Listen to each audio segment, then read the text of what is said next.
She took one of her triplet daughters to the hospital, not knowing the doctor who saved her was her ex-husband who didn't know they existed.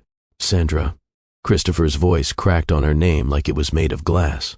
His hands were still trembling from the adrenaline of saving the little girl's life, but now they trembled for an entirely different reason. That child in the trauma bay. The one I just spent 45 minutes fighting to keep alive. She called you Mama. Sandra's chin lifted, her eyes meeting his with 7 years of walls built into every syllable. Yes, she did. How old is she? 5. Christopher's face went pale. She watched him do the math, watched the calculation happen behind his eyes, watched him count backward through years and months until he landed on the truth she had buried for 7 years. Is she mine? The question hung in the air between them like a grenade with the pin already pulled. Yes. Sandra's voice was steady, even though her heart was shattering. She is yours. They all are. Christopher stumbled backward like she had physically struck him. They? All? What do you mean, all? Triplets, Christopher. 3 daughters. Avery, Ava, and Alexis. They will be 6 years old in February. And until 45 minutes ago, when you walked into that trauma bay and saved Ava's life, you had no idea they existed. Because I made sure of it. The silence that followed was devastating. 7 years of secrets. 7 years of lies. 7 years of 3 little girls growing up without knowing their father existed. All of it collapsing into a single moment in a hospital office where the man who had once promised to love Sandra forever was learning that he had missed everything that mattered. But here is the thing about stories like this one. They never start at the moment of explosion. They start much earlier, in the quiet moments before everything falls apart, in the choices that seem small at the time but end up changing everything. This story started 3 hours earlier, on what Sandra Richardson thought was just an ordinary Tuesday morning. The alarm went off at 6:30 like it always did. Sandra reached for her phone with the muscle memory of a woman who had spent 5 years running her own business while raising 3 daughters alone. She had 17 emails already, 2 client emergencies, and a pitch presentation due by noon that she still needed to finish. But first, breakfast for 3 5-year-olds who had inherited her stubbornness and her ex-husband's argumentative streak. Avery was already awake when Sandra walked into the kitchen, sitting at the table with a book about dinosaurs that was technically above her reading level. That was Avery, the bold one, the challenger, the one who asked questions that made Sandra's brain hurt before she had finished her first cup of coffee. Mom, did you know that the T-Rex probably had feathers? Avery did not look up from her book. That means all the movies are wrong. I did not know that, baby. That is very interesting. It is not interesting, Mom. It is important. There is a difference. Sandra hid her smile behind her coffee mug. You are absolutely right. I stand corrected. Alexis appeared next, padding into the kitchen with a quiet observation that defined everything she did. Where Avery was fire, Alexis was water. She watched. She processed. She made judgments slowly and carefully, and once she made them, they were nearly impossible to change. Ava is still sleeping. Alexis climbed into her chair and began arranging her breakfast with precise attention to detail. She said her head hurts. Sandra's coffee mug paused halfway to her lips. Her head hurts? Since when? She told me last night. Alexis shrugged with the casual disregard of a child who did not understand that headaches in children could mean something serious. She said the light was too bright. Sandra set down her mug and headed for the girl's bedroom, her heart already beginning that familiar maternal acceleration that happened whenever something seemed wrong with one of her daughters. Ava was still in bed, which was unusual. Of the 3 triplets, Ava was usually the first one up, the one who greeted mornings like personal gifts, the one who found magic in everything and believed the world was fundamentally good. Hey, baby. Sandra sat on the edge of the bed and pressed her hand to Ava's forehead. Her skin was warm. Too warm. Alexis said your head hurts. It is just a little headache, Mama. Ava's voice was smaller than usual.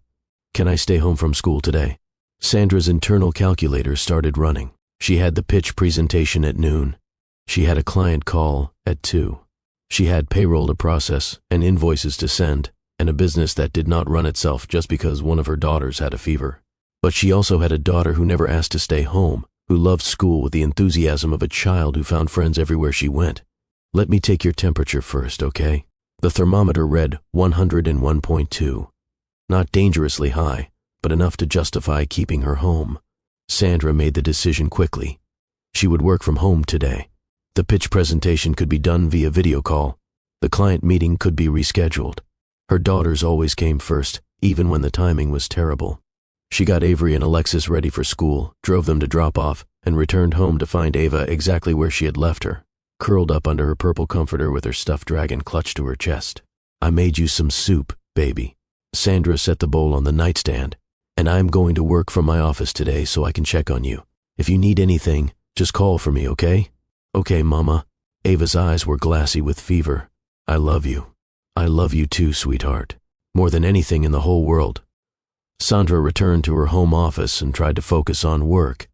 But every 30 minutes, she found herself walking back to Ava's room, checking her temperature, adjusting her blankets, bringing her water and crackers and the kind of maternal attention that could not cure a virus but could make a sick child feel less alone. By 2 in the afternoon, Ava's fever had climbed to 103.4. By 3, she was vomiting. By 4, Sandra was on the phone with the pediatrician, describing symptoms and trying not to let the panic in her chest leak into her voice. "It sounds like a viral infection," the nurse said with the practiced calm of someone who dealt with worried mothers every day. "Keep her hydrated, give her children's Tylenol for the fever, and bring her in tomorrow if she is not improving." Sandra hung up and tried to believe that everything was fine. Children got fevers. Children got sick. It did not mean anything was seriously wrong. But at 4:47, everything changed. Sandra was in the kitchen heating up more soup when she heard a sound that would haunt her nightmares for years to come. A strange rhythmic thumping from the bedroom. And then silence. The kind of silence that every parent recognizes instinctively as wrong. She ran. Ava was on the floor beside her bed, her small body rigid, her eyes rolled back, her limbs jerking in violent, uncontrollable spasms. Foam gathered at the corners of her mouth. Her breath came in horrible gasping sounds that were not really breathing at all. Seizure. The word exploded in Sandra's mind, even as her hands reached for her daughter. She had read about febrile seizures. She knew they could happen with high fevers. But knowing something intellectually and watching your child convulse on the floor were two entirely different experiences. She grabbed her phone, called 911, gave the address, answered questions about her daughter's age and symptoms while every cell in her body screamed at her to do something. Fix this. Make it stop.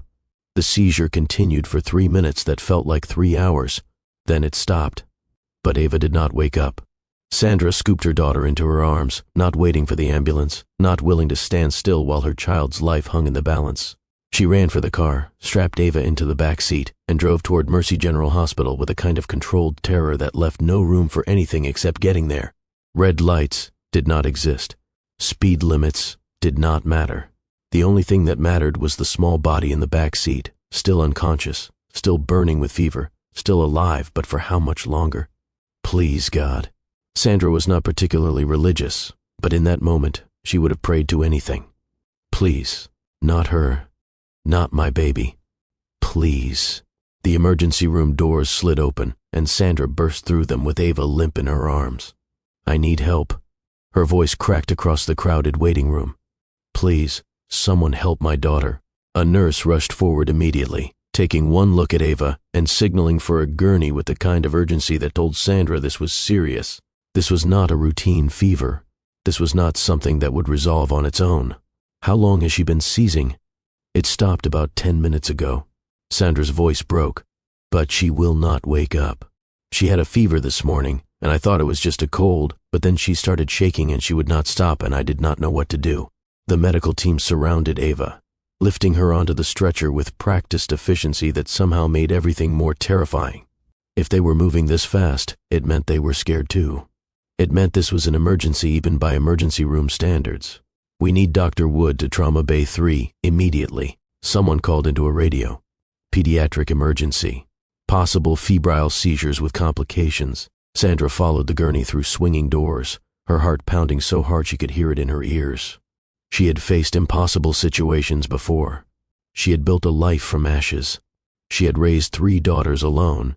She had survived betrayals that should have destroyed her. But nothing had prepared her for the terror of watching her child slip away. The trauma bay was a blur of monitors and equipment. Nurses attached wires to Ava's small chest. Someone checked her vital signs. Numbers were called out that meant nothing and everything to Sandra simultaneously. "Mom, I need you to step back. and let us work." A gentle but firm hand guided her toward the wall. "The doctor is on his way. He is the best we have." Sandra nodded numbly and pressed her back against the cold wall. She watched strangers fight for her daughter's life. She thought of Avery and Alexis at home with the babysitter she had called on the way to the hospital. They did not know their sister was fighting for every breath.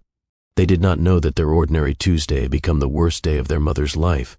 The trauma bay doors swung open, and time fractured.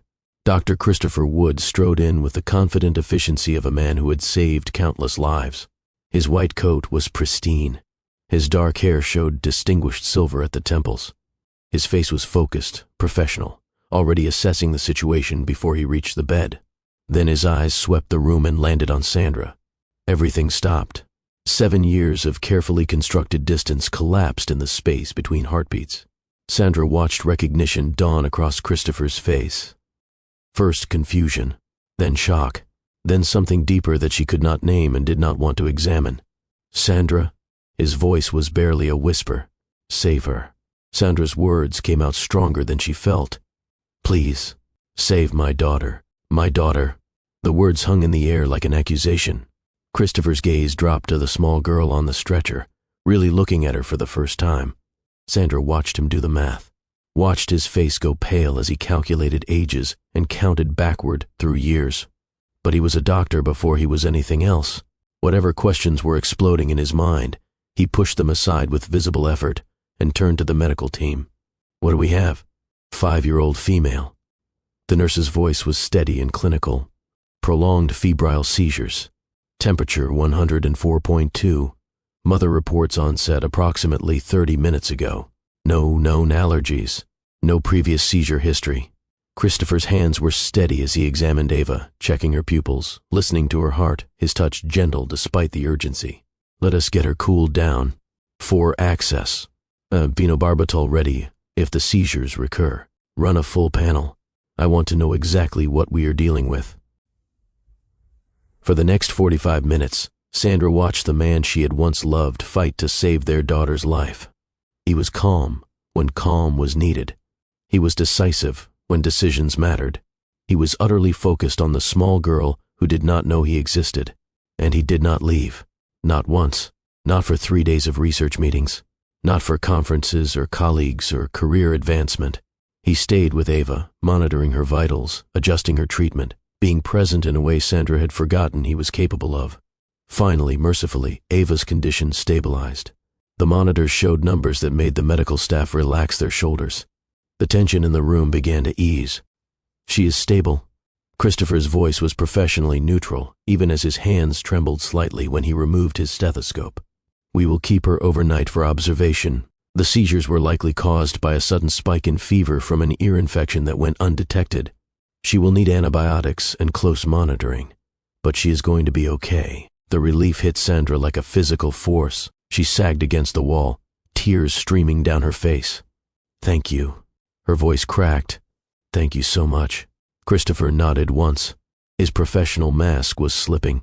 She could see it in the tension around his eyes, in the way his jaw clenched and unclenched, in the barely contained chaos behind his carefully neutral expression. He turned to the nurse. "Get her set up in pediatric ICU, room 412. I will check on her in an hour." His voice was steady, but his eyes kept returning to Sandra. Questions burned in their depths, like fires he was desperately trying to contain. As the team prepared to move Ava, Christopher stepped closer to Sandra. His voice dropped low, intended only for her ears. "We need to talk. My office is on the 4th floor, room 428. Once she is settled, meet me there." It was not a request. The pediatric ICU was quieter than the chaos of the emergency room. Soft beeps and muted lights designed to soothe frightened children and terrified parents. Sandra sat beside Ava's bed, holding her daughter's small hand, watching color slowly return to her cheeks. The machine said Ava was stable. The doctors said she would recover, but Sandra could not stop staring at her, could not stop cataloging every breath, every heartbeat, every tiny movement that proved her daughter was still alive. "Mama?" Ava's voice was weak but aware. "What happened? You got very sick, baby." Sandra squeezed her hand gently. "But the doctor fixed you. You are going to be just fine. I had scary dreams. Ava's eyes were heavy with exhaustion. There was a man with kind eyes. He made the scary things go away. Sandra's breath caught in her throat. That was the doctor, sweetheart. He helped you. I liked him. Ava said it simply, with the pure instinct of a child who had not yet learned to distrust her own perceptions. He felt safe. Sandra did not know how to respond to that. She did not know how to explain that the man with kind eyes was the same man she had spent 7 years avoiding, the same man whose DNA ran through Ava's veins, the same man who had broken Sandra's heart so completely that she had fled across the country to escape him. Get some rest, baby. Sandra kissed her daughter's forehead. I will be right here when you wake up. Ava's eyes drifted closed, and within moments she was asleep again. Sandra stayed for another hour, waiting until she was absolutely certain Ava was resting peacefully. She left her phone number at the nurse's station with instructions to call immediately if anything changed. She asked 3 different nurses to confirm that Ava was stable. Then she made her way to room 428. The walk from pediatric ICU to Christopher's office was only 200 feet. It felt like walking toward her own execution. 7 years. She had built 7 years of carefully constructed walls. 7 years of telling herself she did not need him. 7 years of raising 3 daughters alone and convincing herself it was better this way. Now those walls were about to crumble. Christopher's office was small but meticulously organized. Medical texts lined the shelves. Diplomas covered the walls. His desk was covered with patient files and a single photograph that Sandra could not quite see from the doorway. He was standing by the window, silhouetted against the evening skyline. His posture carried the weight of 7 years of questions he had not known he needed to ask. Close the door. Sandra complied. Then she stood with her back against the closed door, keeping as much distance between them as the small room allowed. Christopher did not turn around immediately. When he spoke, his voice was carefully controlled, like he was afraid of what might happen if he let himself feel the full weight of his emotions. She is 5 years old, and you called her your daughter. She is my daughter. Is she mine? The question cut through everything. Every defense Sandra had built, every wall she had constructed, every lie she had told herself about why she had made the choices she made. Yes, Sandra's voice did not waver. She is yours. They are all yours. Christopher turned from the window. Something shattered behind his eyes. They, all. What do you mean, Sandra? What do you mean, all? Triplets. 3 daughters. Avery, Ava, and Alexis. They will be 6 years old in February. I found out I was pregnant 2 weeks after the divorce was finalized. I chose not to tell you. The silence that followed was devastating.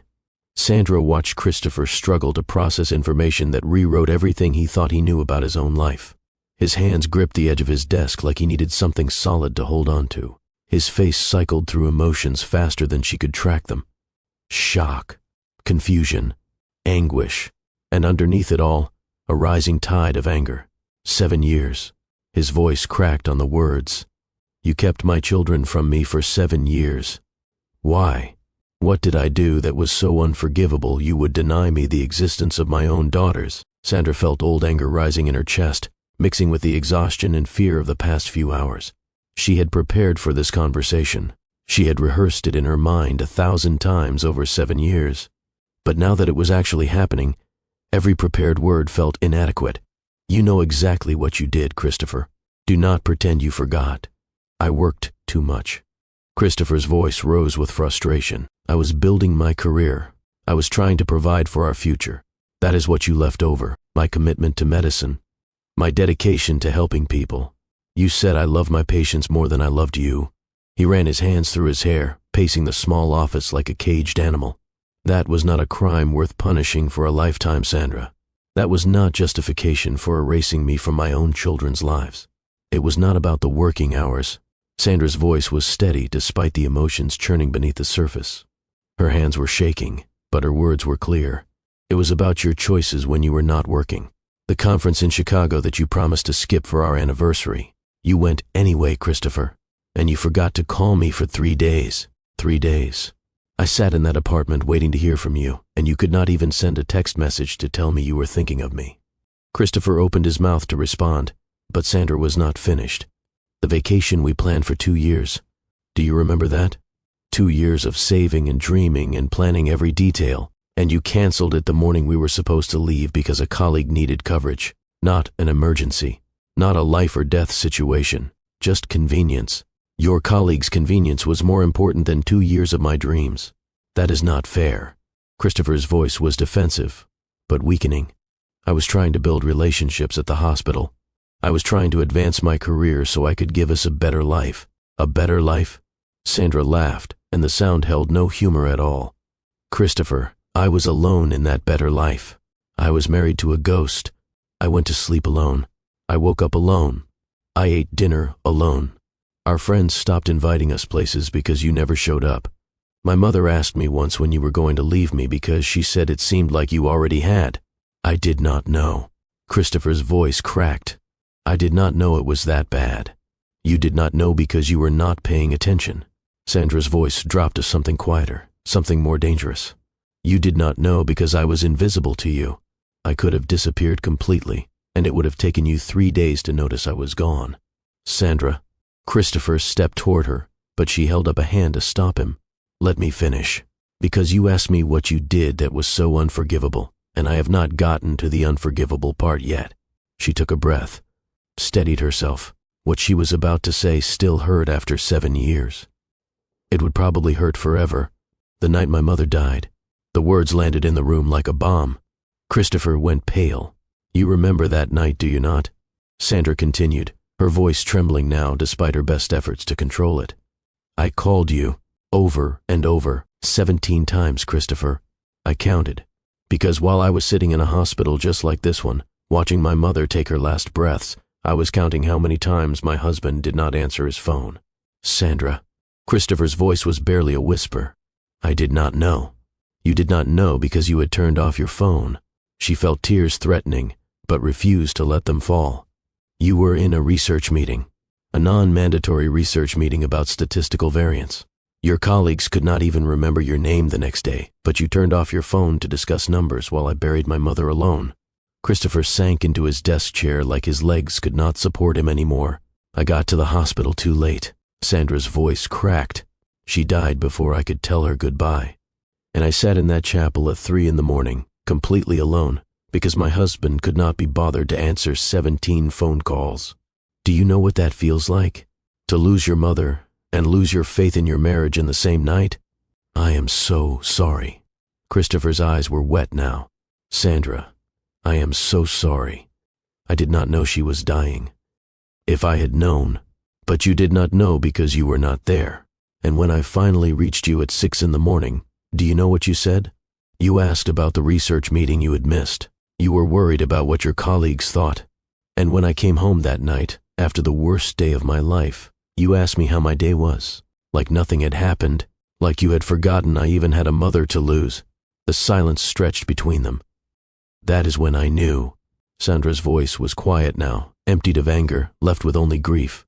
I knew I was not a priority. I was barely a presence in your life, and I could not bring children into a marriage where their mother was invisible. I could not risk them feeling the way you made me feel, like they did not matter, like they would always come second to whatever else was demanding your attention. Christopher sat motionless in his chair, tears tracking silently down his cheeks. I filed for divorce 3 weeks later. Sandra continued, and you signed the papers between surgeries without even reading them, the nurse told me. She said you barely glanced at them before you signed. That was how much our marriage meant to you.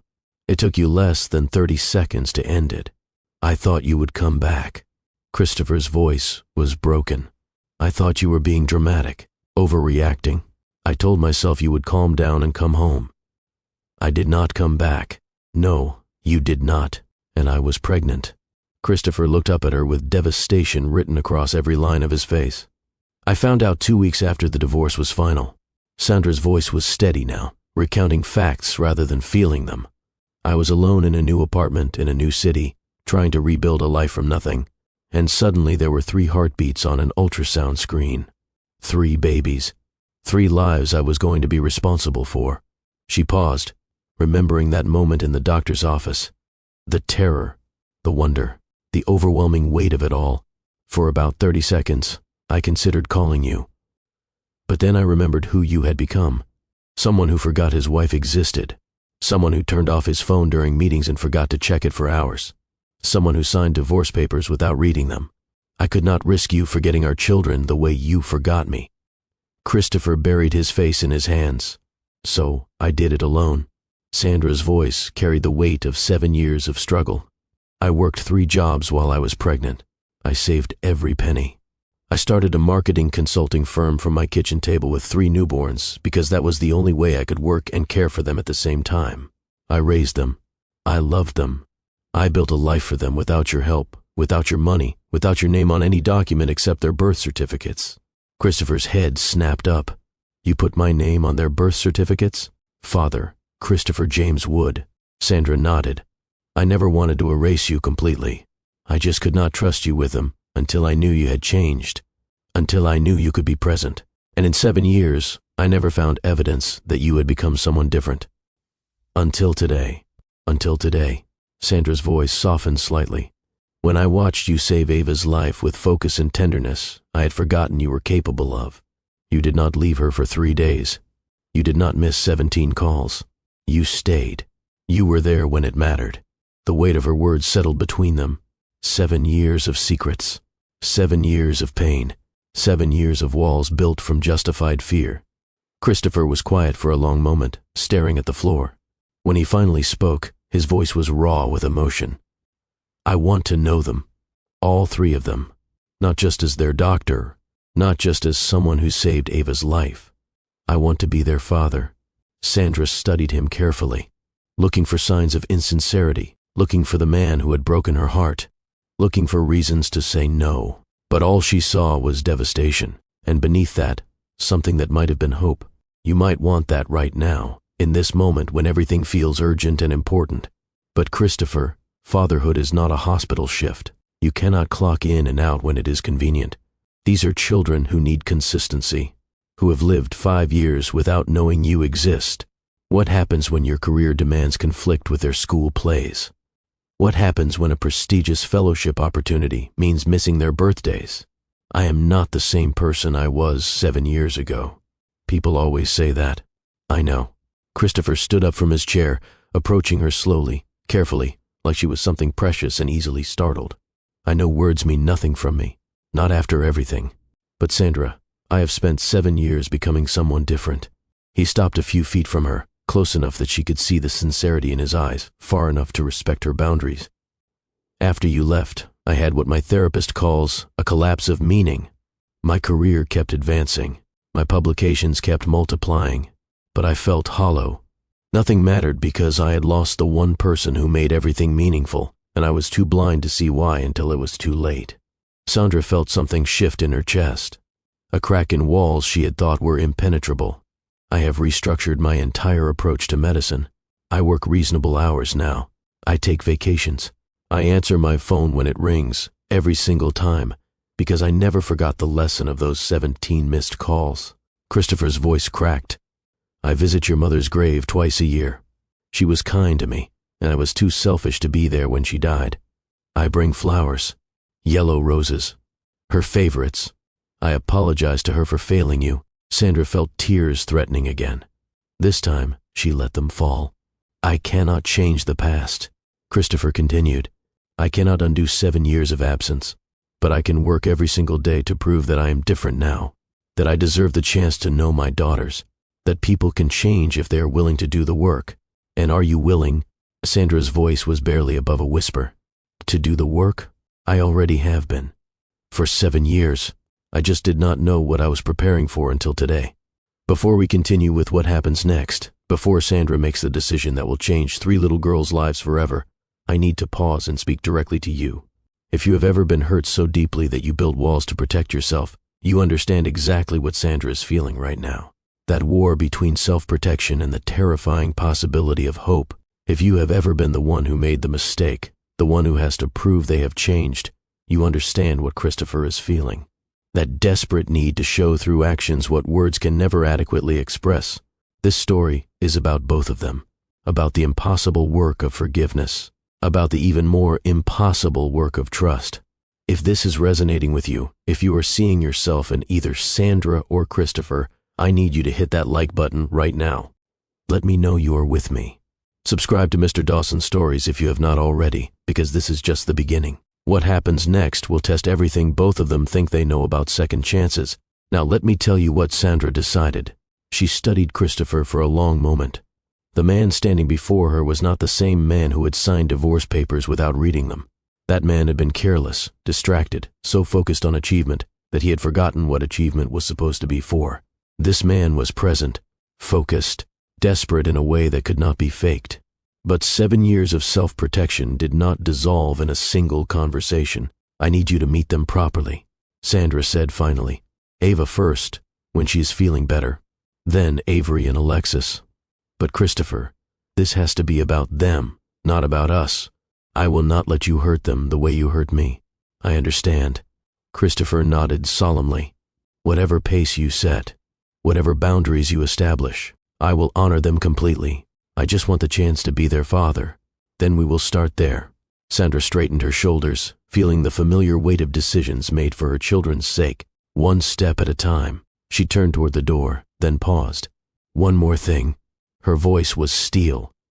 If you let them down, if you make promises you do not keep, if you disappear when things get difficult, there will not be another chance. Not ever. Do you understand? I understand. See that you do. Sandra left the office without looking back. But as she walked toward the elevator, she felt something she had not felt in 7 years. The terrifying, impossible, dangerous spark of hope. The next 3 days passed in the strange suspended reality that hospitals create. Time moved differently within those walls. Hours stretched into eternities during the night watches. Minutes evaporated during the day when doctors made rounds and nurses changed shifts, and Ava slowly, steadily improved. Christopher came by room 412 every few hours, always professional, always focused on Ava's medical care. But Sandra saw the way he lingered at the door, the way his eyes traced Ava's features, finding himself in the shape of her nose, the curve of her chin, the stubborn set of her jaw even in sleep. He was memorizing her, cataloging every detail of a daughter he had not known existed until 3 days ago.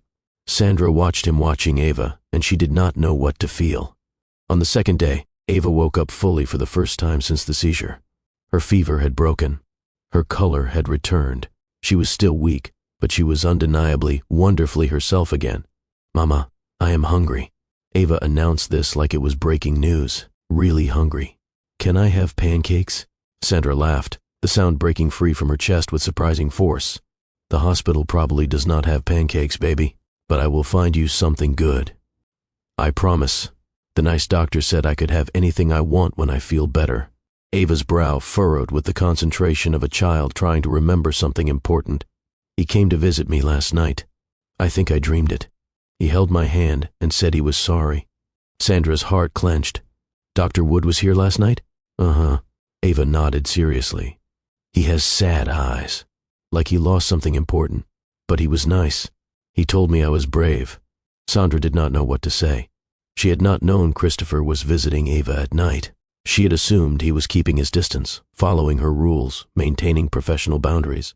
Instead, he had been sitting with his daughter in the dark hours, holding her hand, apologizing for 5 years of absence to a child who could not possibly understand what he was apologizing for. Something shifted in Sandra's chest, another crack in walls she had thought were permanent. He seems nice, Ava continued, unaware of the emotional earthquake she was causing. Can he be my friend? We will see, baby. Sandra managed. We will see. On the third day, Ava was discharged. Christopher handled the paperwork personally. He went over the care instructions with Sandra 3 times, making sure she understood every detail about medication schedules and warning signs and follow-up appointments.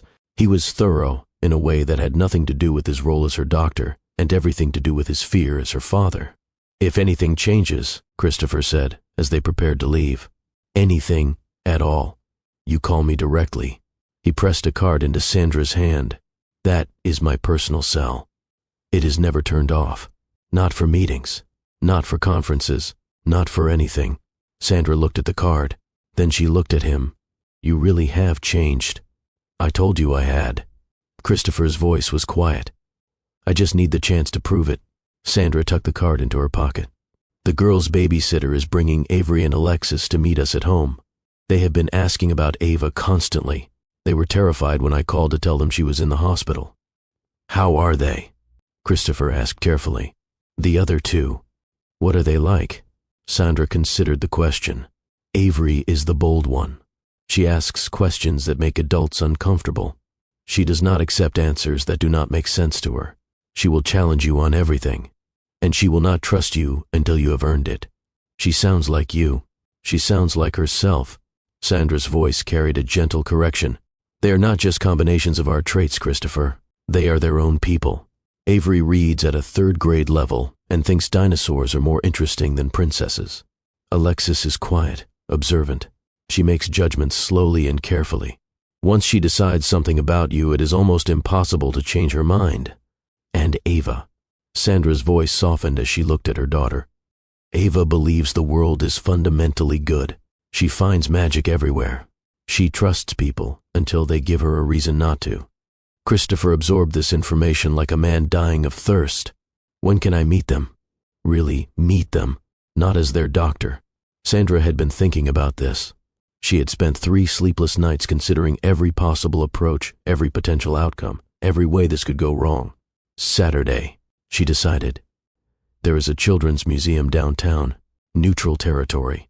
I will bring all 3 girls. You can meet them properly, and we will see how it goes. And if it goes well, then we will talk about next steps. But Christopher, Sandra's voice hardened.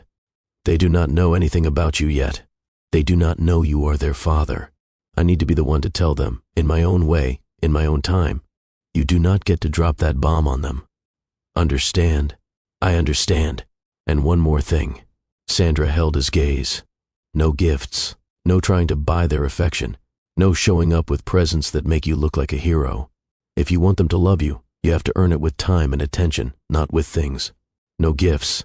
Christopher nodded. Time and attention. I can do that. We will see. Sandra gathered Ava into her arms and headed for the exit. But at the door, she paused and looked back at Christopher, still standing in the empty hospital room. He looked lost, overwhelmed, terrified.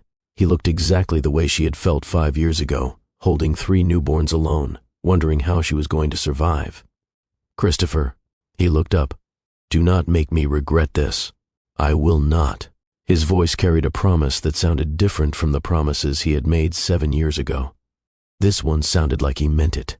Sandra walked out of the hospital into the afternoon sunlight, carrying her daughter toward a future she could not quite see. Behind her, Christopher Wood stood in the empty room where he had saved his daughter's life, where he had learned his daughters existed, where everything he thought he knew about himself had been destroyed and rebuilt in the space of 3 days.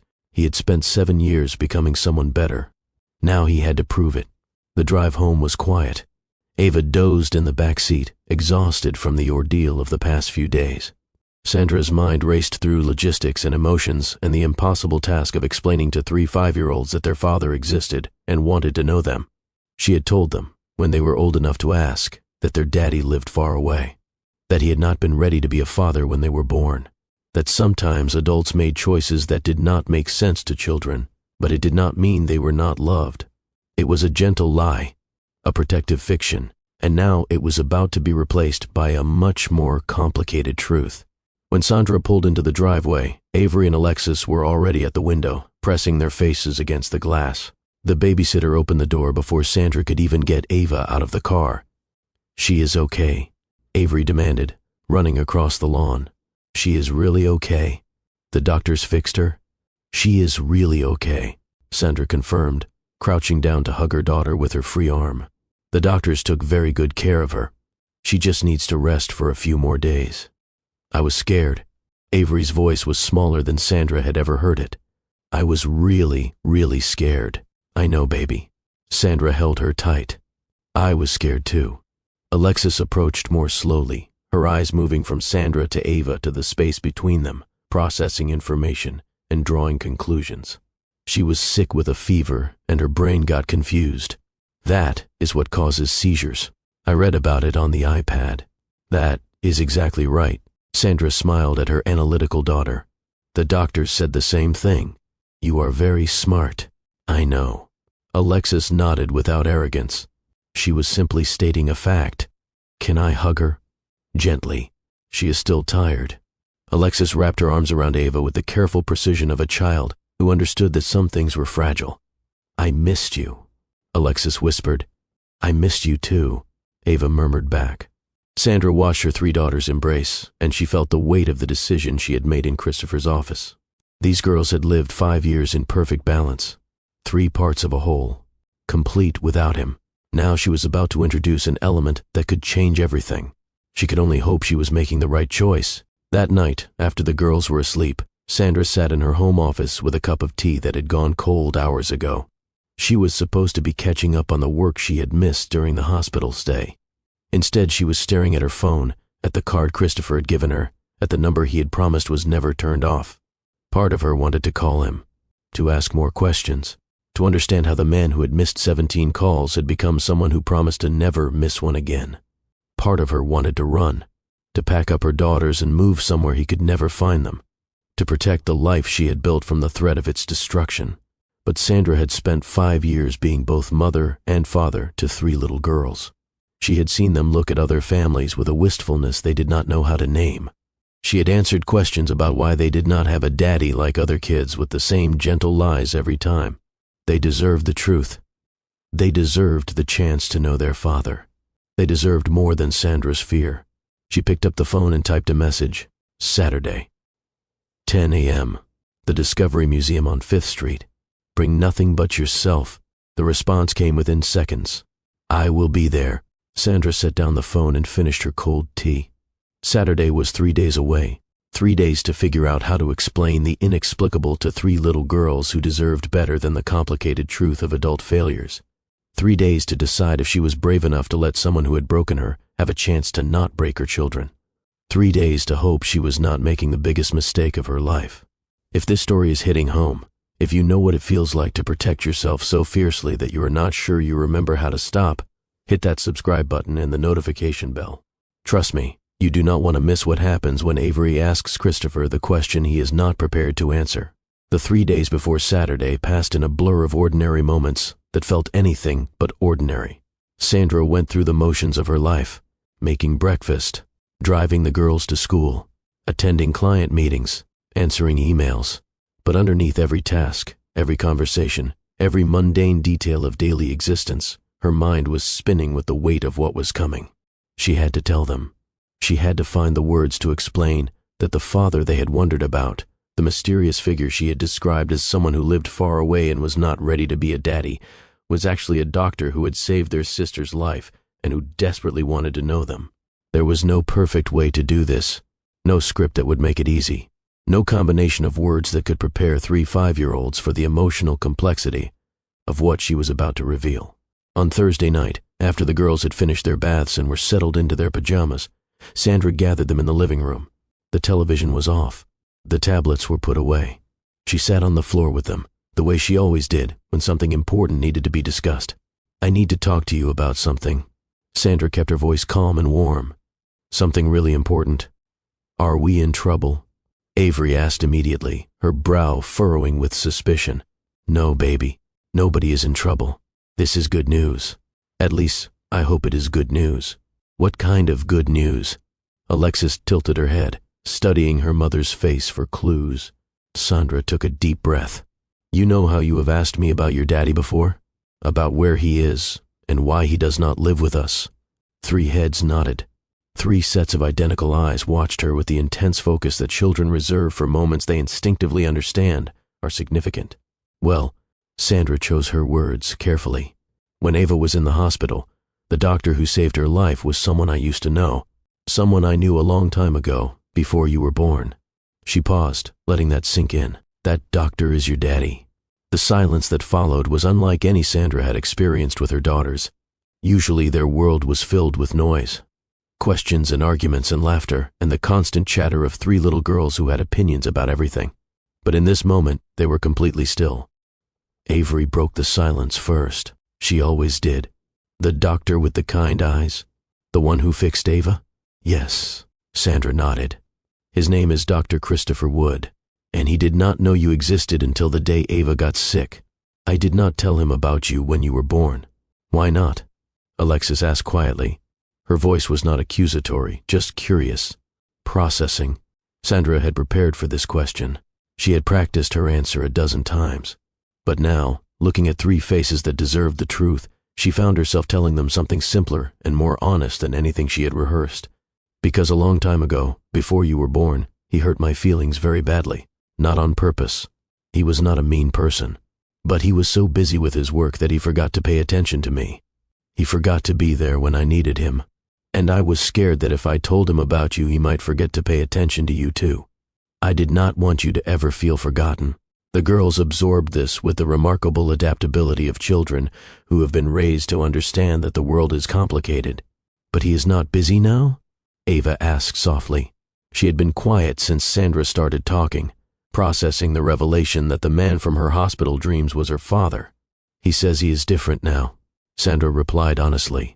He says he learned from his mistakes and he wants to be a good daddy. But I do not know for sure yet. That is why I wanted to talk to you before you meet him. We get to meet him?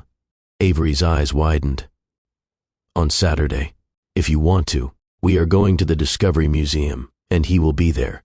You can spend time with him and decide what you think. What if we do not like him?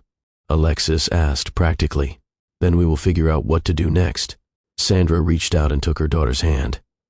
This is not something that has to be decided all at once. We will take it one step at a time. And no matter what happens, no matter what you decide about him, I will always be here. I will always be your mama. That never changes. Does he want to be our daddy? Ava's voice was small. Really want to? He says he does. Sandra felt tears threatening and blinked them back. He cried when he found out about you. He said you were the most important thing in the world, but he did not even know us. Avery pointed out, how can we be the most important thing if he did not know us? That is a really good question. Sandra smiled at her perceptive daughter. And I think that is something you should ask him when you meet him. See what he says. Avery nodded, already composing her interrogation. Mama? Alexis spoke up again. Are you still mad at him? For hurting your feelings before? Sandra considered the question carefully. Her daughters always knew when she was not being truthful. They had inherited her ability to read people, and they used it on her constantly. I was mad at him for a long time, she admitted. Very mad. But watching him help Ava in the hospital, seeing how hard he tried to save her, I started to think that maybe he really has changed. I do not know if I am ready to forgive him for everything that happened, but I am willing to give him a chance to prove he can be a good daddy to you. That is fair. Alexis nodded solemnly. Evidence before conclusions. That is what you always say. Sandra laughed despite the emotion of the moment. I do say that, don't I? You say it a lot. Avery grinned. Usually when I want something and you say no, the tension broke. The girls started asking questions about Saturday. What would they wear? What would they do at the museum? Would he be nice? Would he play with them? Sandra answered each question as honestly as she could, which meant admitting when she did not know the answer. But underneath the practical conversation, something had shifted. The secret she had carried for 5 years was no longer a secret. The truth was out, and now they would all have to live with whatever came next. Saturday morning arrived with the kind of perfect autumn weather that seemed designed to mock Sandra's anxiety. Clear blue sky, crisp air, golden leaves drifting from trees like nature was showing off. The girls had been awake since 6, too excited to sleep. They had argued about outfits for an hour before Sandra finally intervened and helped them choose. Avery wore her favorite dinosaur shirt because she said if their daddy did not like dinosaurs, that was important information. Alexis wore a dress with pockets because she never went anywhere without something to carry. Ava wore purple because Ava always wore purple when she wanted to feel brave. Are you nervous? Alexis asked Sandra as they loaded into the car. A little, Sandra admitted. Are you? I am conducting an assessment. Alexis replied seriously. You cannot be nervous during an assessment. You have to be objective. Sandra bit back a smile. Her middle daughter was something else entirely. The Discovery Museum was crowded with weekend families when they arrived. Children running between exhibits, parents chasing after them with varying degrees of success, the noise of 100 small voices bouncing off walls designed to withstand enthusiasm. Sandra spotted Christopher immediately. He was standing near the entrance, exactly where she had told him to wait. He was wearing casual clothes, something Sandra had never seen during their marriage when he seemed to live in scrubs or suits. Jeans. A simple sweater. He looked like a regular dad waiting for his kids. He also looked terrified. His eyes found Sandra's across the crowded lobby, and she watched him straighten his spine, take a breath, and force his expression into something calmer than he obviously felt. "Okay, girls." Sandra crouched down to their level. "There he is. Remember, you do not have to do anything you are not comfortable with. If you want to leave at any time, just tell me. This is about you getting to know him. There is no pressure, no expectations. Just see what you think." 3 heads nodded. 3 sets of identical eyes fixed on the man across the room. And then Avery did what Avery always did. She took charge. Before Sandra could stop her, Avery was marching across the lobby with the confidence of a general leading troops into battle. Alexis followed a few steps behind, maintaining her observational distance. Ava held Sandra's hand, hanging back slightly, her natural trust warring with the uncertainty of meeting someone so important. Christopher watched them approach. Sandra could see his chest rising and falling with deliberate breaths. He was trying to stay calm, trying not to overwhelm them, trying to do everything right. She hoped it would be enough. Avery stopped directly in front of Christopher, tilted her head back to look up at him, and spoke with the directness that had been terrifying adults since she learned to talk. "You are the one who fixed Ava in the hospital." It was not a question. "Yes." Christopher's voice was steady despite everything. "I am. Mom says you are our dad." Christopher glanced at Sandra, who gave the slightest nod. He looked back at Avery. "Yes, I am your dad. I did not know you existed until the day Ava got sick. But now that I know, I want very much to be part of your life. If you will let me." Avery processed this with visible skepticism. She had inherited Sandra's ability to detect insincerity, and she was using it now, scanning Christopher's face for any sign that he was not telling the truth. "Mom says you hurt her feelings before we were born, that you were too busy with work to pay attention to her." Christopher did not flinch. Sandra watched him absorb the accusation without becoming defensive, without making excuses. "That is true," he said quietly. "I was selfish. I focused so much on my job that I forgot to be a good husband. I was not there when your mom needed me most." That is not her perception or opinion. It is fact, and I have regretted it every single day since. The honesty seemed to satisfy Avery more than any excuse would have. She studied him for another long moment. "Why should we believe you are different now?" It was the question of a child who had learned that adults did not always keep their promises. Sandra felt her heart crack at the wisdom her daughter should not have needed to develop so young. Christopher knelt down so he was at Avery's level, meeting her eyes directly. "You should not believe me," he said. "Not yet. Words do not prove anything. Actions do. So, here is what I am going to do. I am going to show up. Every time I promise to be somewhere, I am going to be there. Every time I say I will call, I am going to call. Every time you need me, I am going to answer.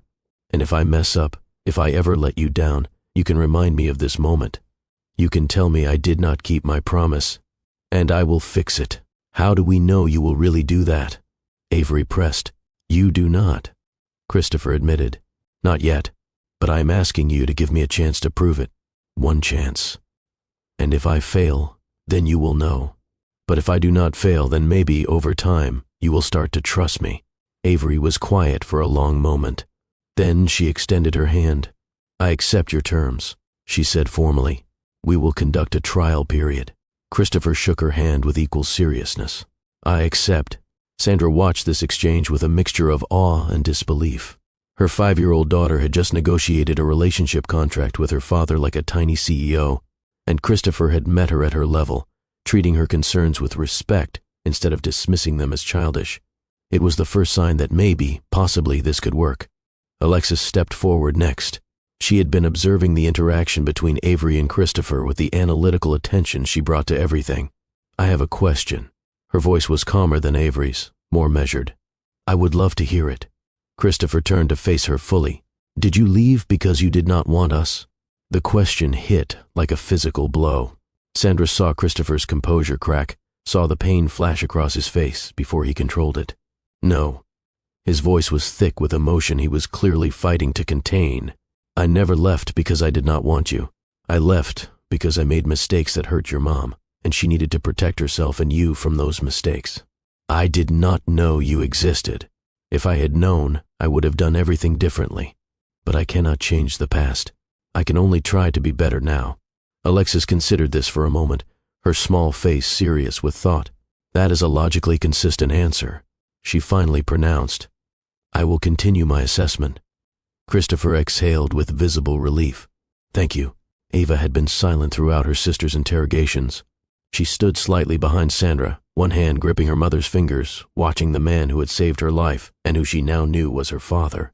Christopher looked at her, and his expression softened into something that made Sandra's chest ache. "Hi, Ava." His voice was gentle in a way Sandra had not heard since the early days of their marriage. "I am really glad you are feeling better. You scared me pretty badly in that hospital." "You held my hand," Ava said softly, "when I had scary dreams. You made them go away." "I tried." Christopher's voice cracked. "I wanted you to know you were not alone." Ava released Sandra's hand and walked slowly toward Christopher.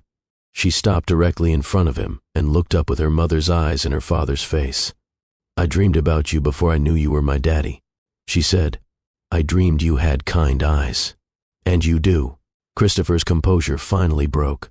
Tears spilled down his cheeks as he looked at his daughter, the one he had saved without knowing she was his, the one who had seen him in fever dreams and trusted him before she even knew why.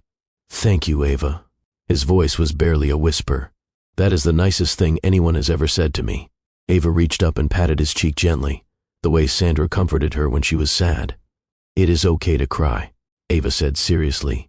"Mama says crying means your feelings are too big for your body. That is not bad. It just means you feel a lot." Christopher laughed through his tears, a broken sound that was somehow full of joy. "Your mama is very wise." "I know," Ava smiled. "That is why I listen to her." Sandra stood a few feet away, watching this exchange with emotions she could not name. Pride in her daughters for handling an impossible situation with grace and honesty. Relief that Christopher was saying the right things, doing the right things. And underneath it all, the terrifying flicker of hope that she had been trying so hard to suppress. Maybe he really had changed. Maybe people could become better versions of themselves.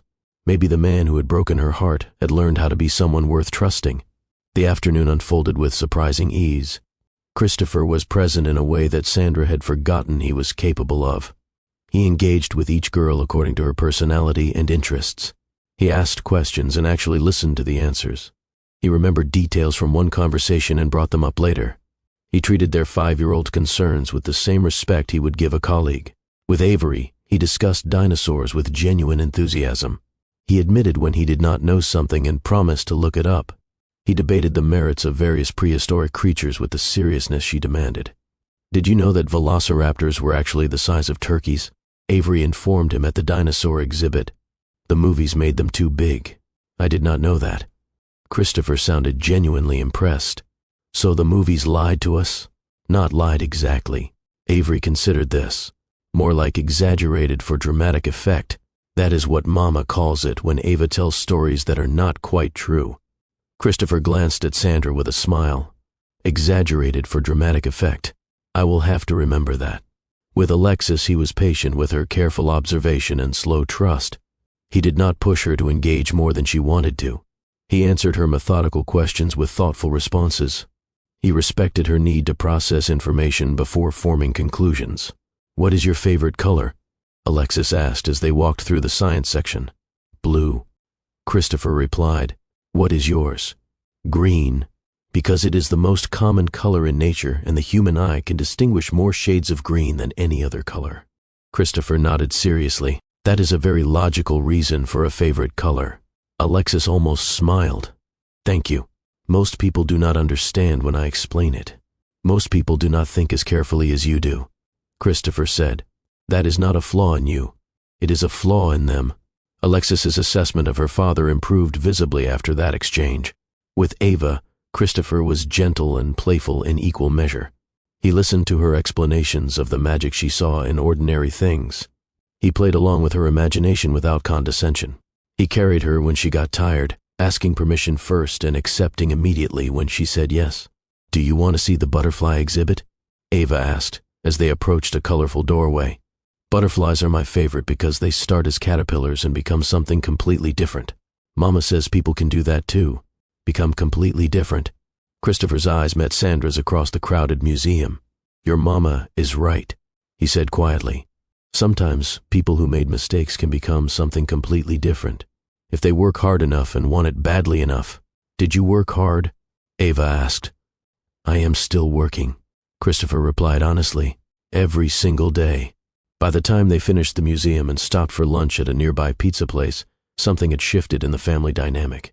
The girls were still cautious, still assessing, but they were also laughing, talking, asking Christopher questions about his life and his work and his favorite things. He answered everything honestly, including the hard questions. "Why did you stop being married to Mama?" Avery asked over her pepperoni slice. Christopher set down his pizza and looked at all three girls with the seriousness the question deserved. "I did not take care of our marriage the way I should have," he said. "I worked too much. I was not there for your mama when she needed me, and eventually she decided she could not stay with someone who made her feel invisible. That was my fault, not hers. She was right to leave because I was not being a good husband. But you are going to be a good daddy?" Ava asked hopefully. "I am going to try," Christopher replied. "Harder than I have ever tried at anything, because you three are worth trying for." The lunch continued with lighter conversation. The girls told Christopher about their school and their friends and the elaborate games they played together. They argued about whose turn it was to pick the next activity. They made each other laugh with inside jokes that Christopher could not understand, but smiled at anyway. Sandra watched it all with a complicated mix of emotions. This was what she had wanted for them. A father who showed up. A father who engaged. A father who made them feel important and seen. She had just never expected it to come from the man who had made her feel invisible. After lunch, they walked back to their cars. The autumn sun was setting earlier now, painting the sky in shades of orange and pink. The girls were tired from the excitement of the day, leaning against Sandra and yawning.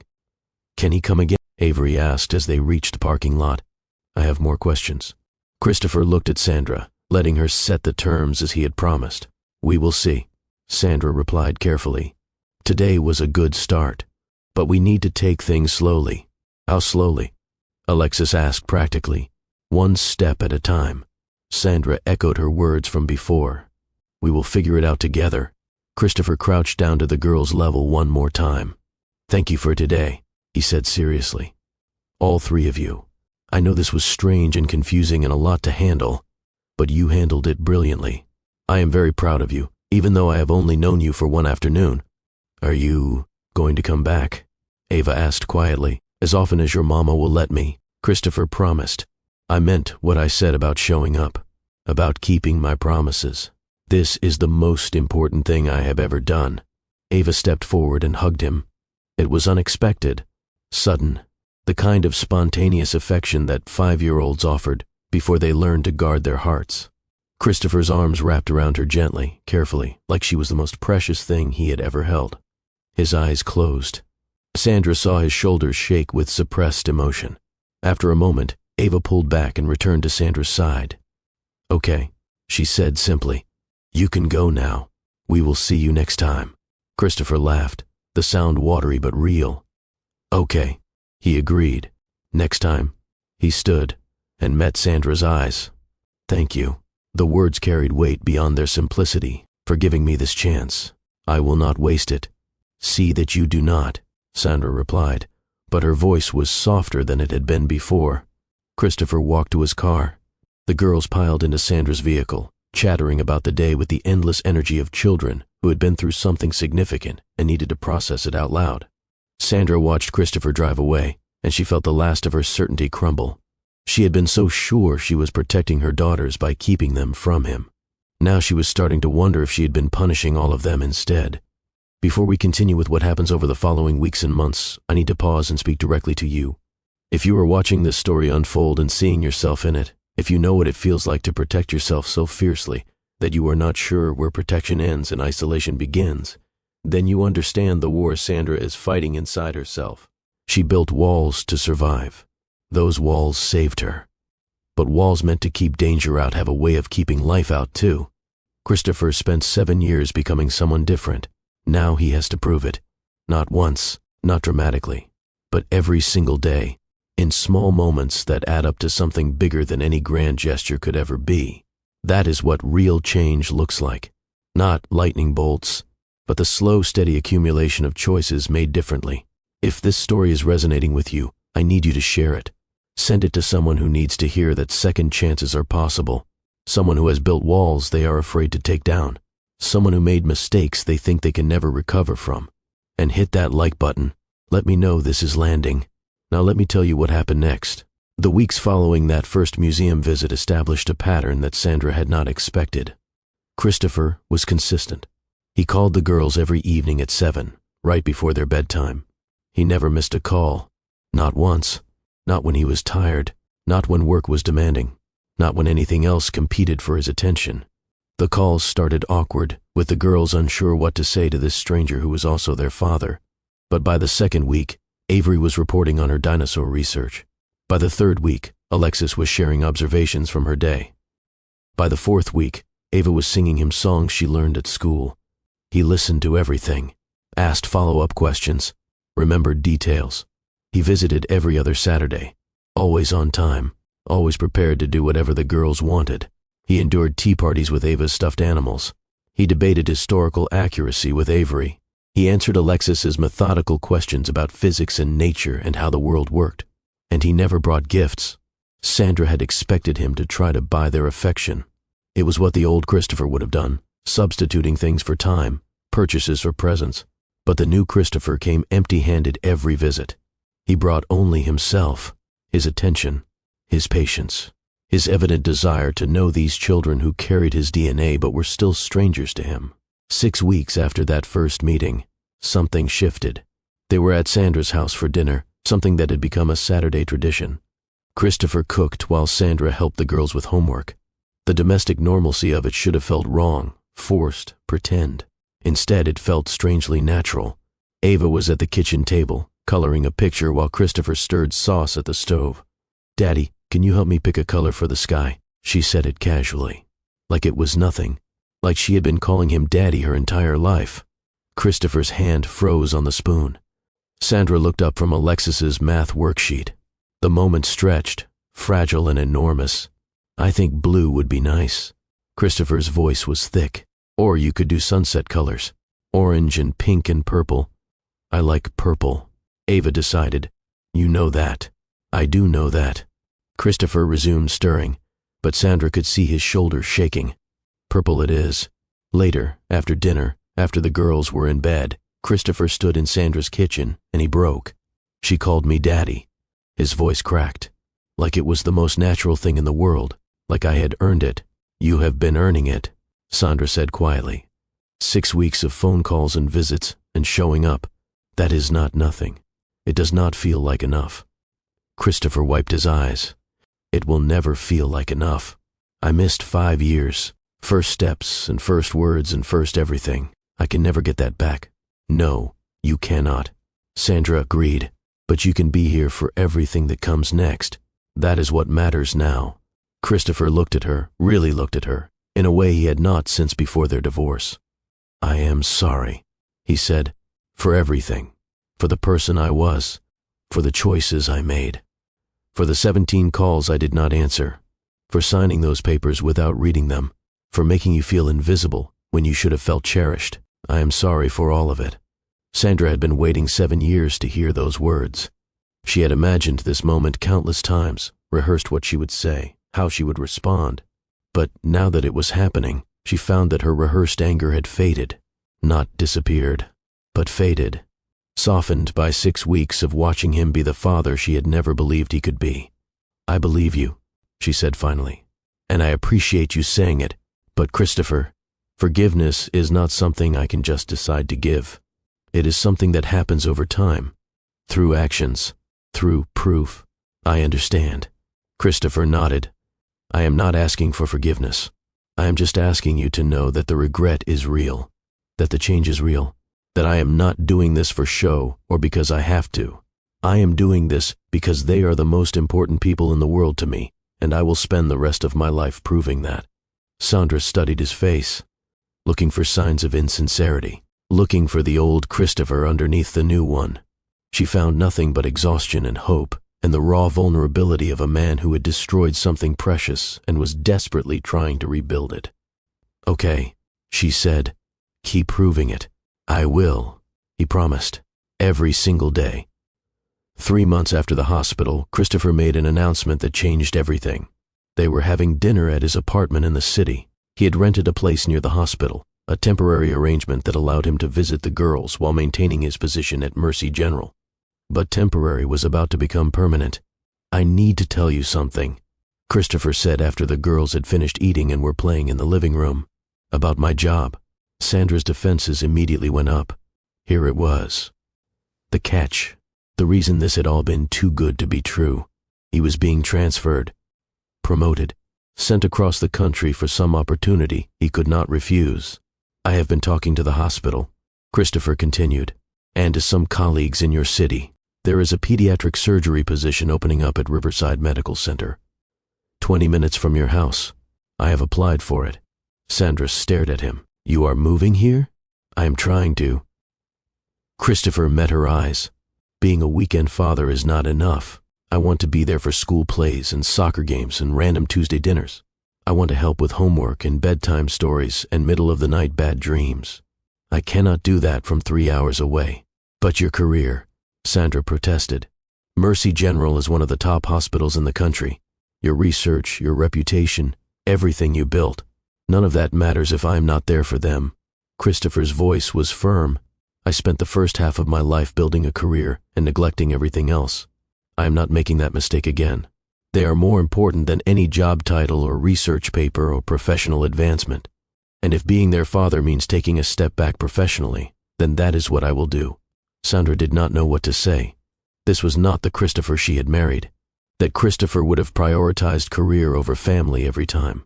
That Christopher would have found 1,000 reasons why he could not relocate, could not sacrifice, could not put his children first. This Christopher was different, and that difference was becoming harder and harder to deny. "What if you do not get the position?" Sandra asked. "Then I will find something else," Christopher replied. "I will take a teaching position or start a private practice or work at a community clinic. The job is just a means to an end. The end is being near them, near you, being the father I should have been from the beginning. Near you." The words hung in the air between them. Sandra felt her heart rate increase, felt the walls she had built begin to tremble. "Christopher," she started. "I know." He held up a hand. "I know what you are going to say. This is about the girls, not about us. And you are right. That is what it is about. But Sandra, I need you to know something else too." He paused, gathering his courage. "I never stopped loving you." Sandra's breath caught. "I know I do not have the right to say that." Christopher continued. "I know I lost that right when I failed you. But it is true. Not a day went by in the last 7 years that I did not think about you. Not a day went by that I did not regret what I lost. I am not telling you this to pressure you or make you uncomfortable. I am telling you because it is the truth, and I am done hiding truth from you." Sandra did not respond, could not respond. Her mind was spinning with implications and emotions, and the terrifying possibility that the walls she had built might not be as necessary as she had believed. "I am not asking for anything," Christopher said gently. "I am just being honest. Whatever happens between us, if anything ever happens, that is your decision. I will be the girl's father regardless. I will be here for them, no matter what. My feelings for you do not change my commitment to them." Sandra finally found her voice. "I do not know what to say." "You do not have to say anything," Christopher replied. "I just wanted you to know. Now, shall we see what game the girls want to play tonight?" And just like that, he let it go. Did not press, did not demand a response, did not make it about him. He turned his attention to their daughters and spent the next 2 hours playing board games and reading bedtime stories and being exactly the father he had promised to be. Sandra watched him and felt something she had not felt in 7 years. The possibility of more. That night, after Christopher left and the girls were asleep, Sandra sat in her home office staring at nothing. Her phone buzzed with a text from her best friend. "How was dinner?" Sandra typed back, "He is moving here." He applied for a job 20 minutes away. The response came immediately. "Wow, he is really doing this. He is really doing this." Sandra confirmed. "How do you feel about that?" Sandra stared at the question for a long moment before answering. Terrified. Because you do not want him closer, or because you do? Sandra could not answer that question. Not yet. The weeks continued to pass. Christopher got the job at Riverside Medical Center. He found a house in Sandra's neighborhood, a modest 3-bedroom that he chose specifically because it was close to the girls' school. He officially moved 4 months after the hospital, and then he was just there, part of their lives, woven into the fabric of their daily existence in ways that Sandra could not have predicted. He came to Avery's science fair and listened to her presentation about dinosaur extinction with the focused attention of someone who genuinely cared. He took Alexis to the library every Sunday afternoon because she loved books and he loved watching her discover new things. He braided Ava's hair for school after watching approximately 47 YouTube tutorials to learn how. He coached Avery's soccer team, even though he knew nothing about soccer and had to study the rules the night before each practice. He helped with homework and attended parent-teacher conferences and showed up for random school events that did not seem important until a child's eyes lit up because their parent was in the audience. He was there, consistently, reliably, the way he had never been during their marriage. Sandra watched all of this and felt her walls crumbling one brick at a time. She tried to stop it, tried to remind herself of the pain he had caused, tried to hold on to the anger that had protected her for so long, but the anger would not stay. It kept getting replaced by something else, something that looked dangerously like hope. 6 months after Christopher moved to town, Sandra found herself at a school play, sitting next to him in the audience while their daughters performed in a production of The Wizard of Oz. Avery was a flying monkey. Alexis was a citizen of Oz. Ava was Glinda the Good Witch, which everyone agreed was perfect casting. I cannot believe they are in a play, Christopher whispered as the lights dimmed. 6 months ago, I did not even know they existed. Now I am watching them perform. Time is strange that way, Sandra whispered back. Christopher was quiet for a moment.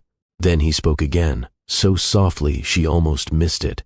Thank you for giving me this, for letting me be here. Sandra did not respond, but she also did not pull away when their shoulders touched.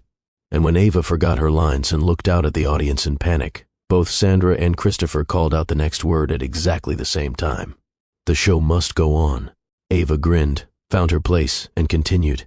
And Sandra realized, watching her daughters shine under the stage lights, that maybe shows were not the only things that had to go on. Maybe hearts did too. Even broken ones. Especially broken ones. If you have ever had to decide whether to trust someone who hurt you, if you have ever stood at the edge of vulnerability and wondered if the fall was worth the risk, you understand exactly where Sandra is right now. Share this video with someone who needs to hear that healing is possible, that second chances are real, that the person who broke you might be the same person who helps put you back together. Hit that subscribe button and the notification bell because what comes next is where everything changes. And trust me, you do not want to miss what happens when Sandra finally answers the question she has been avoiding for 7 years. Is she brave enough to love him again? 8 months after Christopher moved to town, Sandra found herself standing in her bathroom at 2 in the morning, staring at her reflection and trying to understand the woman looking back at her. She had built walls for 7 years. Thick walls. Impenetrable walls. Walls designed to keep out the kind of pain that had nearly destroyed her when Christopher chose his career over their marriage. Those walls had saved her life. They had given her the strength to raise 3 daughters alone, to build a business from nothing, to become someone who did not need anyone else to complete her. But now the walls were crumbling, and Sandra did not know who she was without them. The past 8 months had changed everything she thought she knew about Christopher, about herself, about what was possible when someone genuinely committed to becoming different. He had not missed a single phone call, not one. In 8 months of daily calls with the girls, he had answered every single time. When work ran late, he called from the hospital. When he was exhausted, he still made time to hear about their days. When a conference took him out of town for 3 days, he video called from his hotel room every night at exactly 7 o'clock. He had not broken a single promise. Every soccer game he said he would attend, he attended. Every school event, every birthday party, every random Tuesday dinner he committed to, he showed up for. The words "I will be there" had become the most reliable phrase in his vocabulary. He had not made her feel invisible. Not once. When they talked, he listened. When she shared concerns about the girls, he engaged thoughtfully. When she expressed opinions he disagreed with, he respectfully discussed instead of dismissed. He saw her, heard her, treated her like a partner in parenting, not an obstacle to overcome. And underneath all of that, there was something else, something that terrified her more than his failures ever had. She was falling in love with him again, not with the memory of who he had been, not with the fantasy of who she had wanted him to be, but with the actual man he had become, the one who showed up, the one who kept promises, the one who had spent 7 years learning how to be present and was now proving that transformation was real. Sandra gripped the bathroom counter and stared at herself.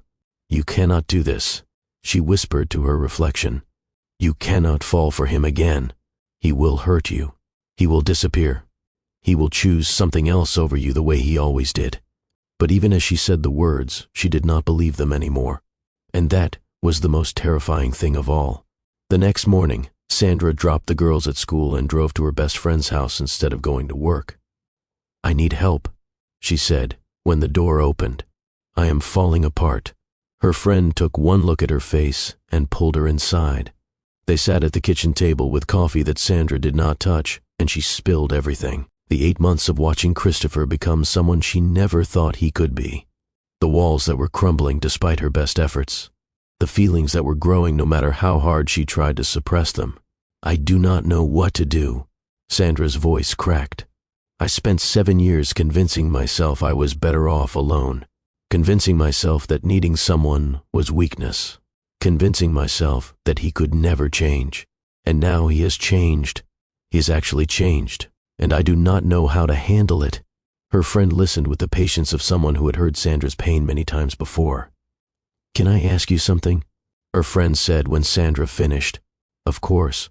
When you look at him now, do you see the man who hurt you? Or do you see someone different?" Sandra considered the question carefully. "I see someone different," she admitted.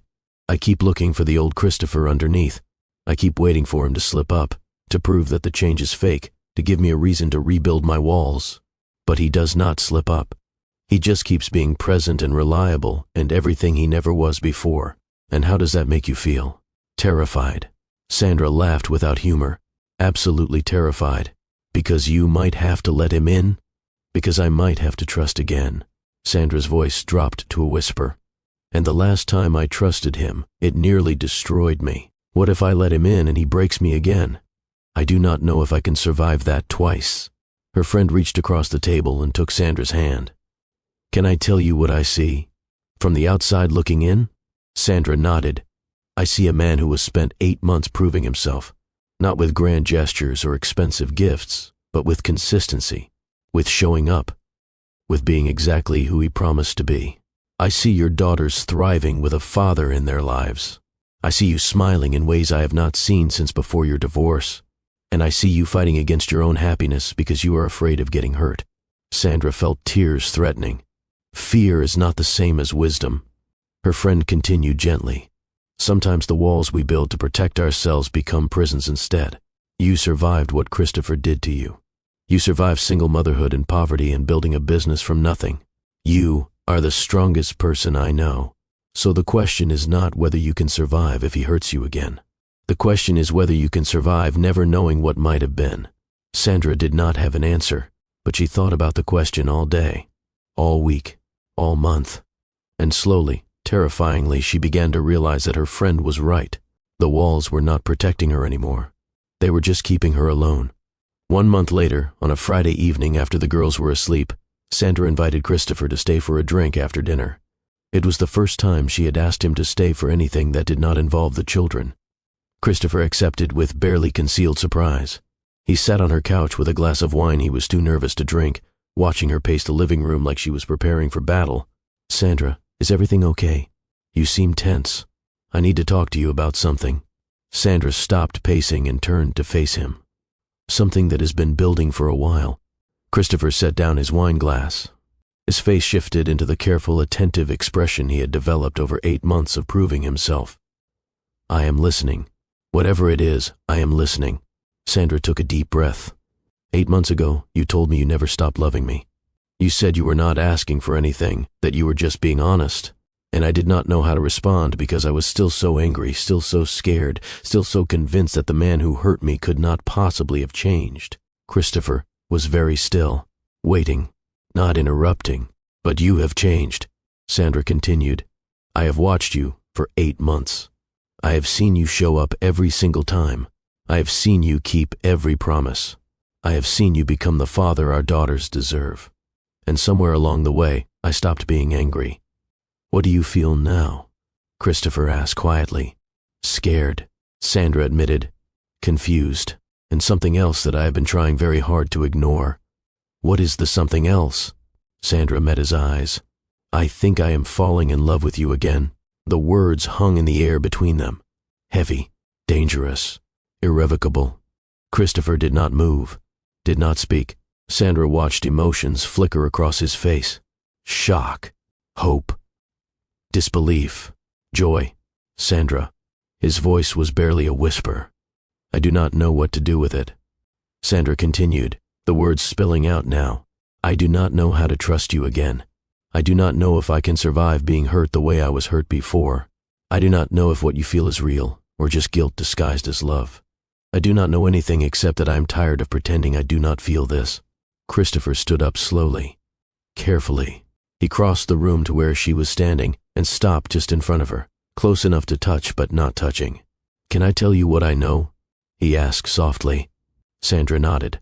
I know that I love you, not because I feel guilty, not because you are the mother of my children, but because you are the strongest, most remarkable person I have ever met.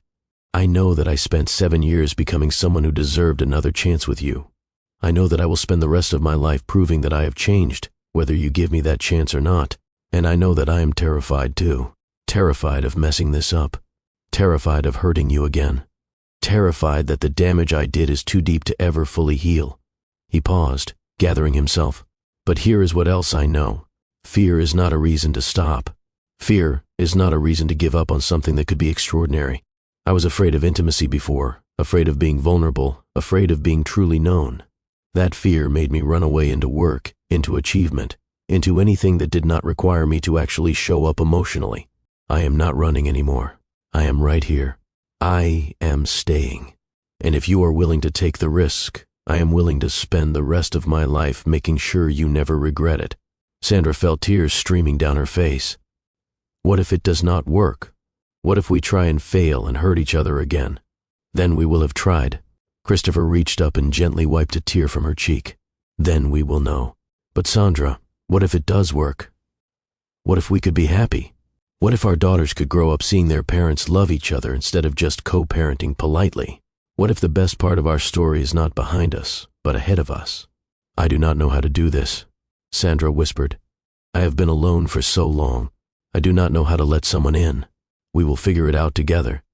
Christopher replied, one day at a time, one choice at a time, no pressure, no expectations, just two people who have already survived the worst of each other, deciding to see if they can build something better.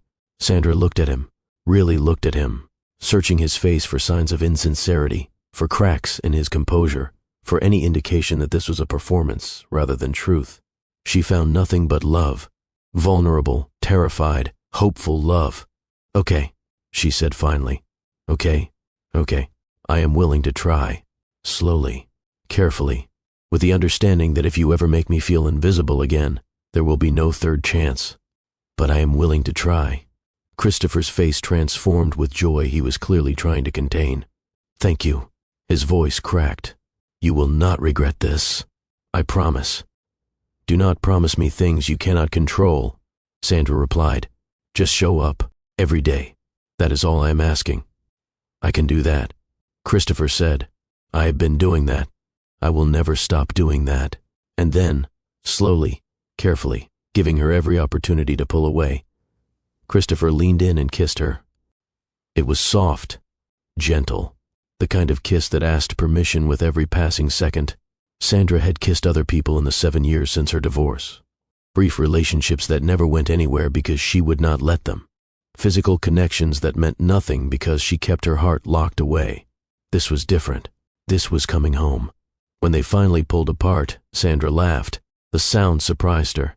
It was lighter than she had felt in years. Well, she said, I was not expecting to do that tonight. Neither was I, Christopher admitted. But I'm very glad we did. They talked for hours after that, about fears and hopes and practical considerations. about how to tell the girls, about what this meant for their carefully constructed co-parenting arrangement, about all the ways this could go wrong and all the ways it could go right. By the time Christopher left, it was after midnight. Sandra stood at the door and watched him walk to his car, and she felt something she had not felt in 7 years. Possibility, the terrifying, wonderful, dangerous possibility of happiness. The next morning, Sandra woke up to 3 small faces staring at her from the foot of her bed. "Mama," Avery's voice was unusually hesitant. "We need to talk to you about something." Sandra sat up, immediately concerned. "What is wrong?" "Nothing is wrong," Alexis clarified. "We have been discussing something, and we decided you need to know," Ava added. Sandra looked at her 3 daughters, all wearing expressions of determined seriousness that she usually only saw during important negotiations about bedtime or dessert. "Okay," she said carefully. "I am listening." Avery took the lead, as she always did. "We know you still have feelings for Daddy," she announced. "We are not stupid. We see how you look at him when you think nobody is watching. We see how you smile when he makes jokes. We see how you find excuses to stand close to him." Sandra felt her face flush. "We discussed it," Avery continued, "and we decided that we approve." "You approve? Of you dating Daddy," Alexis clarified. "We conducted a cost-benefit analysis." Sandra could not help but smile. "A cost-benefit analysis?" "The costs." Alexis pulled a piece of paper from her pocket. Sandra realized with amazement that they had actually written this down. "The costs include potential awkwardness if things do not work out, the risk of increased fighting that we might witness, and the possibility that we might have to divide loyalties if you break up again. The benefits," Avery took over, "include having both parents in the same house, which would be more efficient. Also, Daddy is a much better cook than you." "Hey," Sandra protested. "It is true," Alexis said seriously. "Your spaghetti is adequate, but not exceptional." "Also," Ava spoke up for the first time, "you are happier when he is around. You laugh more. Your face gets all soft and pretty." Sandra felt tears threatening again. Her daughters had been watching, processing, analyzing the situation with a remarkable insight that children often possessed. "So," Avery concluded, "we approve. You can date him. Just do not be gross about it." "Define gross." Sandra managed. "No kissing in front of us." Alexis stipulated. "Hand-holding is acceptable but should be limited. And you have to still love us the same amount," Ava added. "Even if you love Daddy too." Sandra opened her arms and all 3 girls climbed into her bed, piling on top of her in a tangle of limbs and laughter. "I will always love you the same amount," Sandra promised. "Nothing could ever change that. You are my whole heart." "We know," Avery said smugly, "but it is nice to hear it confirmed. So, is it official?" Alexis asked. "Are you and Daddy dating now?" Sandra hesitated. Then she decided that honesty was always the best policy with these 3. "We talked last night," she admitted, "and we decided to try, to see if we can build something good together. But it is going to be slow and careful, and I need you to understand that even if we try, it might not work out." "But you are going to try?" Ava's face was hopeful. "We are going to try." The girls erupted into cheers. Ava immediately started planning a wedding that Sandra had to gently explain was very far in the future if it happened at all. Alexis began revising her cost-benefit analysis to reflect the new data. Avery announced that she would be monitoring the situation closely and would provide feedback as needed. Sandra laughed and held her daughters and felt something she had forgotten was possible: hope. "Before I continue with how this story ends, I need to speak directly to you one more time. Some of you watching this are Sandra. You have been hurt so deeply that you built walls to survive. You convinced yourself that those walls were strength, that needing no one was power, that protecting your heart was the same as protecting your life. But walls have a cost. They keep out pain, but they also keep out joy. They prevent heartbreak, but they also prevent love. Some of you watching this are Christopher. You made mistakes that cost you everything. You lost people you loved because you did not know how to prioritize them, how to show up, how to be present. And you have spent years wondering if redemption is even possible. It is possible. This story proves it is possible. But it requires something terrifying. It requires consistency. It requires showing up every single day and making the same choice over and over again. Not one grand gesture, but 1,000 small ones. If this story is hitting home, If you are seeing yourself in these characters, I need you to do something for me. Hit that like button. Let me know this landed. Subscribe to Mr. Dawson's stories and turn on notifications because these are the stories that matter. Not fairy tales, but real life. Not easy answers, but honest ones. And share this video. Send it to someone who needs to hear that second chances are real. That change is possible. That the worst chapter of your life does not have to be the final one. Now let me tell you how Sandra and Christopher's story ends. The months that followed were not easy. Learning to trust again was not a single decision, but a series of choices made over and over. There were setbacks, moments when old fears resurfaced, nights when Sandra wondered if she had made a terrible mistake. But Christopher kept showing up. When Sandra had a bad day and snapped at him unfairly, he did not retreat. He asked what was wrong and listened to the answer. When work at the hospital ran late, he called immediately. He explained what had happened and apologized for the delay. When Sandra's old insecurities flared up and she accused him of pulling away, he did not get defensive. He held her hand and promised he was not going anywhere. He proved himself in ways large and small. By remembering appointments and keeping commitments. By prioritizing their relationship even when it was inconvenient. By choosing her, choosing them, choosing their family over and over again. 1 year after that first hospital emergency, Christopher asked Sandra to marry him. He did it simply. No grand gestures or expensive displays. Just the two of them, sitting on her back porch after the girls were asleep, watching the stars. I know we said we would take things slow, Christopher said. And I know a year is not that long. But Sandra, I have known for 7 years that you are the love of my life. I wasted so much time not showing you that. I do not want to waste any more. He pulled out a ring. Simple, elegant, perfect.